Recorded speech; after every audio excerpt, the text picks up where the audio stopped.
Yeah, actually, this one small experiment we do. What we do is we take a small plant and some mustard seed, and we just plant it and ask the teachers to water.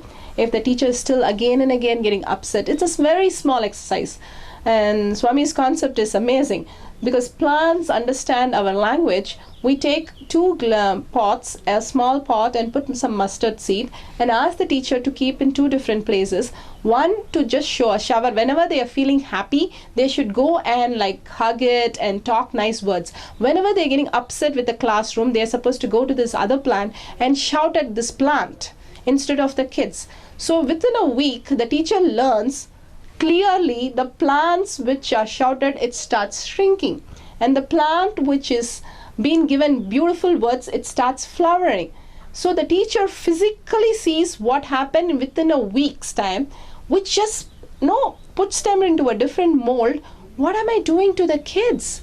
If the plant understands so much, the kids are much more intelligent, and what will happen? And it's amazing. Immediately the teacher becomes completely united with the kids, and they're so happy to see the kids flowering the same way. And they say, my God, we have to make sure we use the positive words. We in our school don't use the word called no. For example, if you say to a child, don't throw, we can't imagine don't throw. We can only imagine throwing. So the kid again throws. The teacher or the parent again says don't throw. But the problem in our mind is we have been given a lot of negative messages. 70% of our mind is full of don't, no, and not. So what happens is we completely give only negative instruction to the other kid. So the complete message is being misunderstood by the kids, and it's a chaos there. So if we understand where it comes from and correct that, the teacher is more happy to give a positive instruction, and the kid is able to function more positively. And it's a very beautiful surrounding. In Chennai school, Swami school, it's an international school. We have 15 different countries kids, and it's amazing. We have 40 staffs, and each class has about 3 teachers, 1:5, where there is no director or principal in the school. There's only mentors, and we kind of coordinate a workshop every month. At the end of the month, we have a workshop for the teachers, but that's it. And there is only people who is administrator to take care of the whole system. But as a principal or director, there's nobody. But the system works. And everybody asks, how does this system work? We say the kids are there. There are 15 kids in the class. Can't they take care of 3 teachers? And they're like, what? Yes, it's a flowering. It's a bouquet. Which is better? We can't say. It's somebody who's setting up the bouquet, or somebody's the bouquet itself arranging themselves. It's the same bouquet. It's a beautiful system where each one flowers. Whoever goes into the system starts flowering. It's not that you flower and somebody takes care of them. It's everybody flower together. So talk a little bit about meditation, and is meditation, do you think, one of the most important pieces to your program? Yes, of course. See, morning we start with Nitya Yoga, and Nitya Dhyan is the first assembly that we give, so that the brain relaxes into a nice space for them to get into a nice attention zone. Then we call that a participation as the whole game. Instead of meditation, we use a game. So we call this a participation. Are you participating sitting down? Are you participating in writing? Are you participating every minute? We call it participation. And then the teacher or the other kids are not participating. We don't say, sit down quietly, don't talk, nothing. Are you participating in talking? Are you sure? Immediately they say, oh my God, I have to participate in the class. Okay, later. They start understanding among themselves. They start to monitor. Yes, and it's a catch game. If somebody is not participating, the other one catches this person and say, caught you. And then they become, so these two keep quiet and start listening. It's like everybody taking care of everybody else. So they have to participate constantly. And we also have this game extended to, we don't use the I, my word. So they have to use their name.